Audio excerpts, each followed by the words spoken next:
Hi, I'm Laura D. Pusey. Thanks for joining me. I am the founder of Dippism Death in Practice, and on this channel, we are delving deeper into death, grief, and ultimately life. Have you noticed that at the start of the previous 7 videos, I've been giving warnings that literally don't apply to the watching of these videos? It's not for comedic effect. In today's video, I will be explaining something about our minds. Also, you'll see that the comments are turned off. This is for a few reasons. Firstly, these are my personal perspectives gained from extensive work in my field, and I'm just putting my thoughts out there. So it's vital that I and my viewers are protected from any negative or low vibes. I want you, the viewer, to gain your own insights and find your answers that work for you. Your journey is personal and it doesn't need to be challenged or mocked or even upheld by strangers in the comments section. This is about you. Finally, moving through the realms of death and grief as I do can be very tiring. This means I have limited capacity and I have to be selective about the people I work and share my energy with. Having said all that, I do welcome group and personal one-to-one conversations that delve deeper into the meaning of death and the purpose of grief. During such sessions, I share spiritual and mindful insights, new perspectives, hypnotic suggestion, and common sense guidance for those who seek to gain an inner standing of death and grief based on their own personal truths. For more information, watch to the end. And if you like what you hear, please share this video, subscribe to the channel, and let's chat. In the previous video, I answered the question, why aren't they grieving? If you have any further questions about the nature of life with regards to death and grief that you would like me to answer, send an email to deathinpractice@gmail.com. Now, today I'm answering the question, am I losing my mind? The answer is coming from my own personal experiences with grief that have really messed with my mental health. I never knew that grief was a mental health trigger. I never knew that we all had a mental health that needs to be protected. So let's talk about it. And yes, I do address the issue in the workbook journal, Tapestries of Grief. I'll be honest with you, I don't mince my words, and that's why I read them and stick to the script that I have written. To go off-piste is dangerous. Tapestries of Grief is controversial. I speak of subjects that are socially shunned, and I merely invite you to consider them and how they might make you feel and how you might navigate your grief or the grief of others with the information that you have received from it. You can get it if you really want. Yes, you can get it if you really want. I'm telling you, you can get it if you really want. It's available on Amazon and you can find the link in the description box below. Now, let us open the veil of luminescence.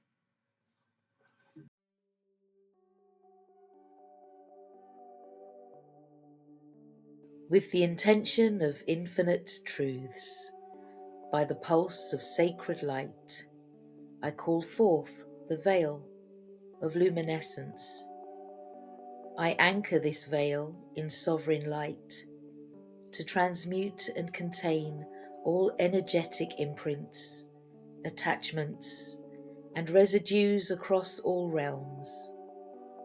The material plane, where grief etches into the body. The emotional plane, where sorrow swells and purges. The mental plane, where stories of loss seek resolution. The astral plane, where echoes of the departed linger.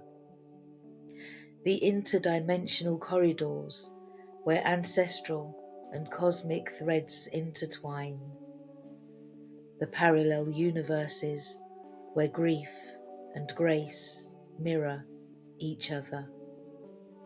This veil, woven of remembrance and radiance, is encoded with clarity to discern what is yours and what is not.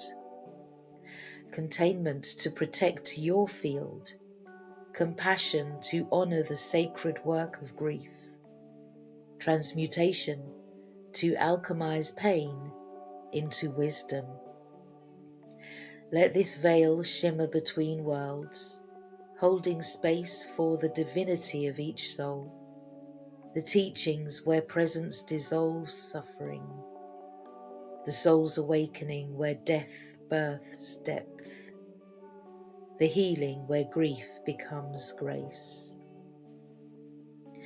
This veil is not a wall but a sacred membrane, allowing only what aligns with truth, love, and remembrance to pass through. By the breath of the infinite, by the pulse of the sacred, I seal this veil with sovereignty and light.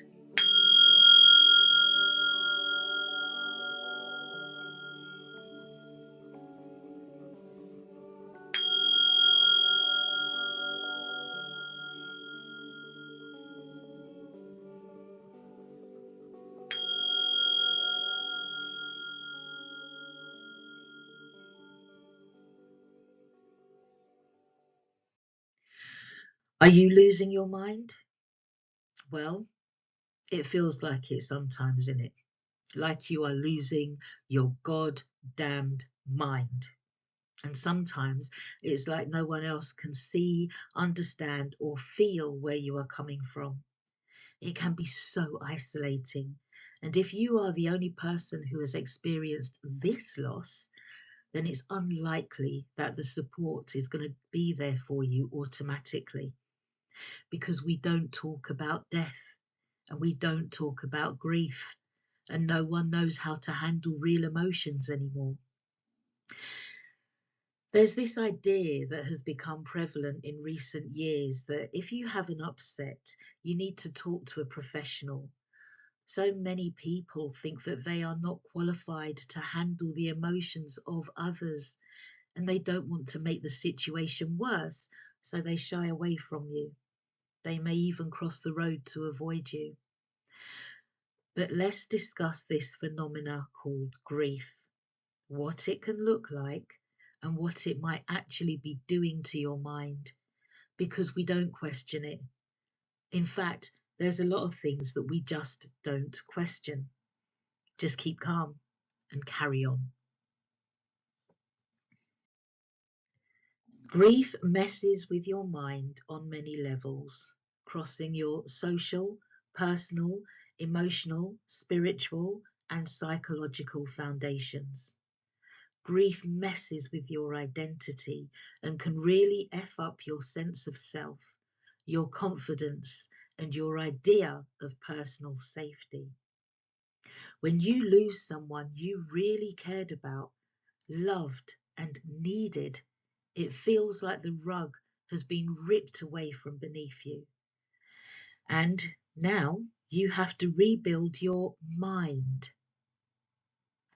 And I guess this is the video within which I am about to introduce the grief wheel. Yes, you may experience trauma upon hearing that your loved one has died, and you will feel anxiety. Yes, it will be a very stressful situation that you find yourself in, okay? But you will be taken on a natural process called grief.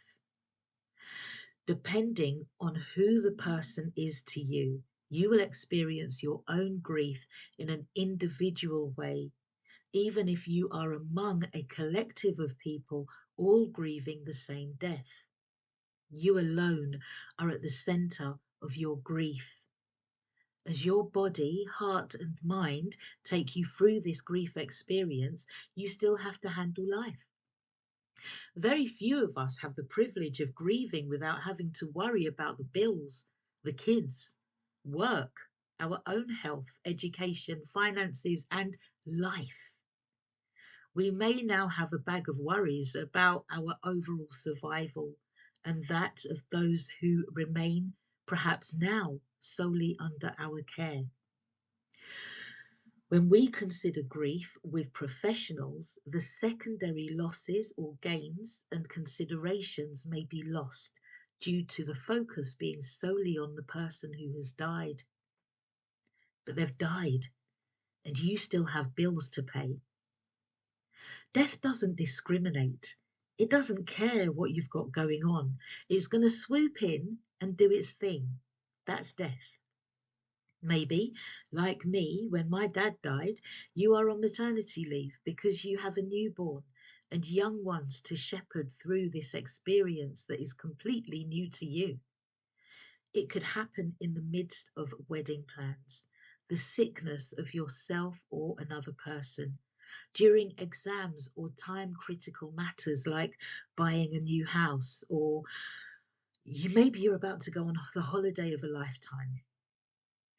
When life is lifing, the last thing you need is the death of a loved one.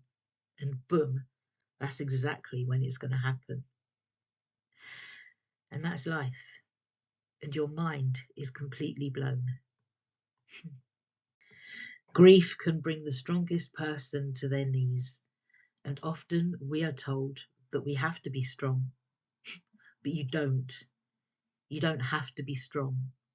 Just be yourself, because a new you is coming through. When someone you love dies, you go through a whole heap of deaths simultaneously. You wake up each morning and they die all over again and again and again. This is grief. How often in our everyday lives are we taken to such lows? It takes a sudden death or a completely life-changing situation to bring you down to these levels. And boy,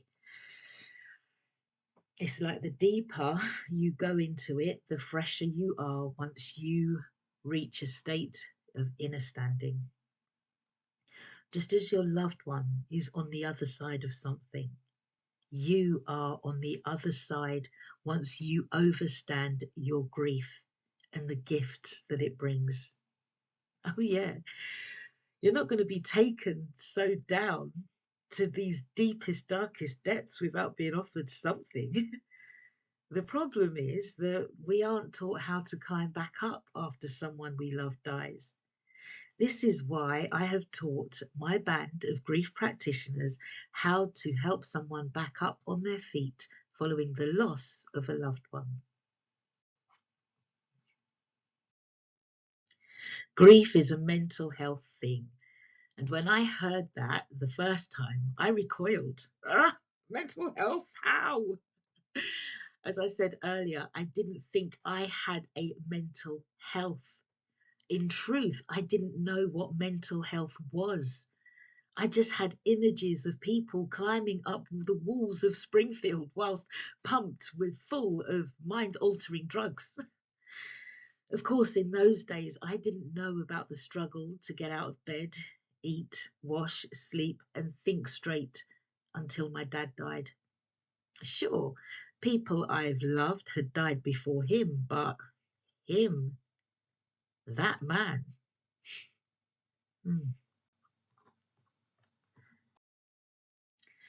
You know, I've learned so much since my dad died. I'd love to sit down and have a chat with him without fear, without distance, just as the friends we became before he died. We all have a yearning, and it is that yearning deep within us that triggers the emotional depths of utter despair. And I can't lie, my dad's been gone 21 years, and I was feeling it as I wrote this script. Grief is mental, and our mental mind determines how we will move our spirit. Our spiritual nature is very much dependent on our mental ability to comprehend the situation that we are in and how we will cope with everything that is then thrown at us. If we don't know whether we are coming or going, if we're turning to drink, drugs, and gambling to get through, then we are avoiding our grief. If we are overindulging in shit that we know is unhealthy, like food, hedonism, or even isolation, our spirit is all over the place.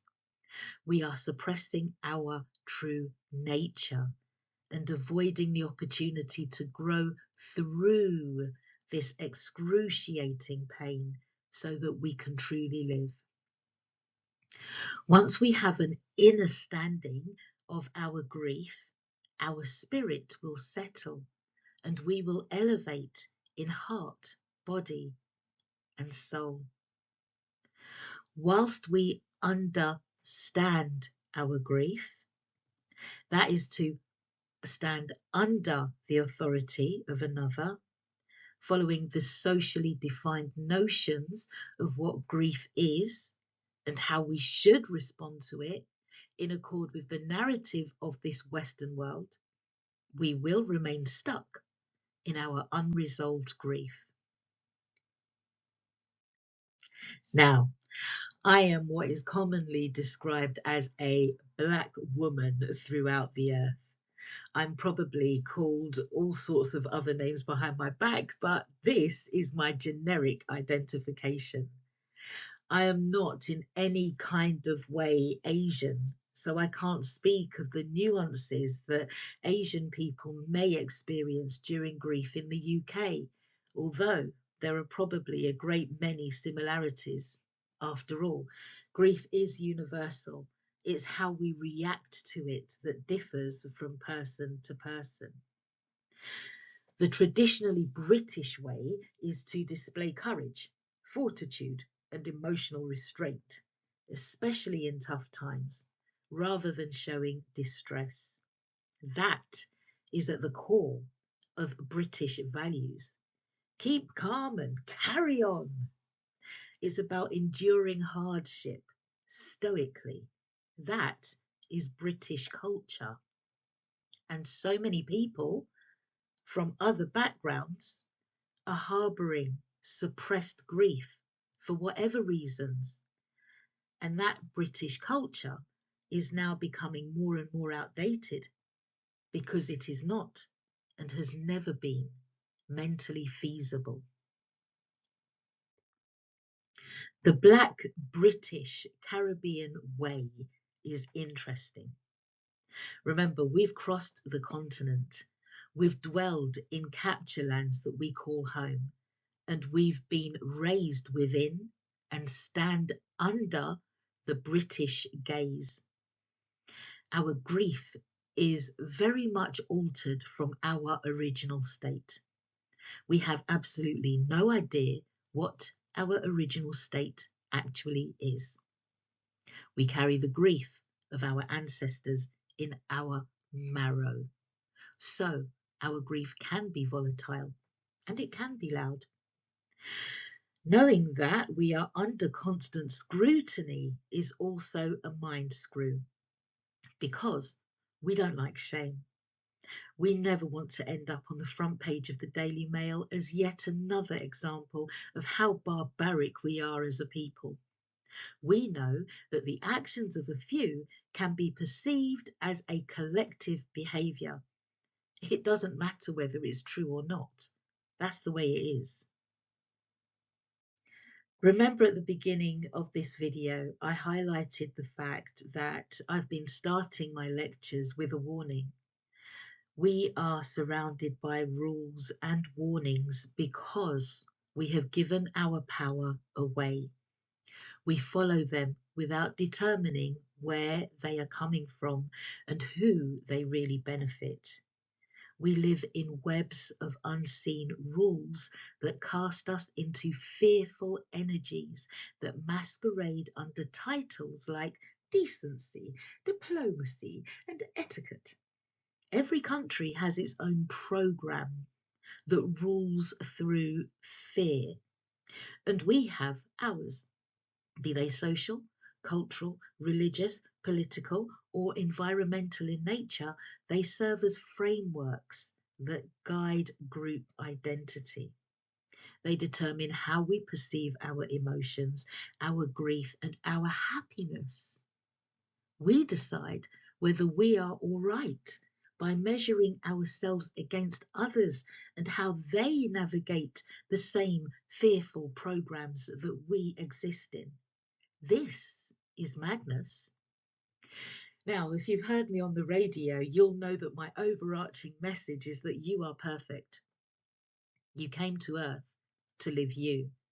You didn't come to Earth to be Laura D. Pusey. I'm playing that role. You have to play yours. And you're not broken. You just need to know your own mind and your being. Whilst someone can hold your hand, guide and support and advise you, only you can live your life.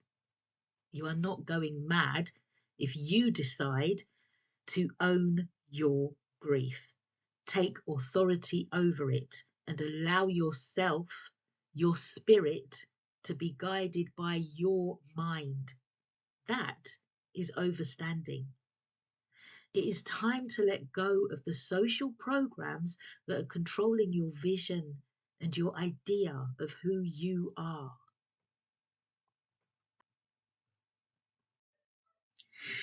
Inner standing is the state of elevation.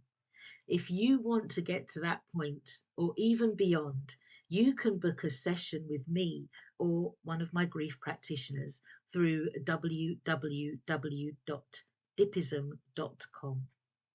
If you want to attend the monthly Death in Practice Zoom group sessions where you can ask me questions and hear my unscripted answers, then click on the link in the description box below.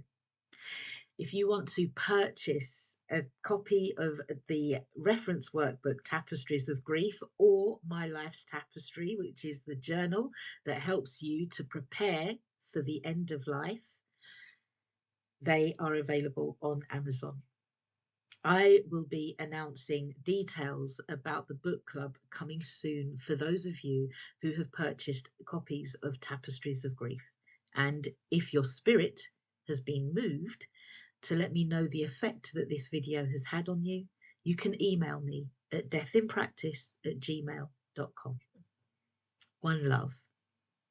Now, let's close the veil of luminescence.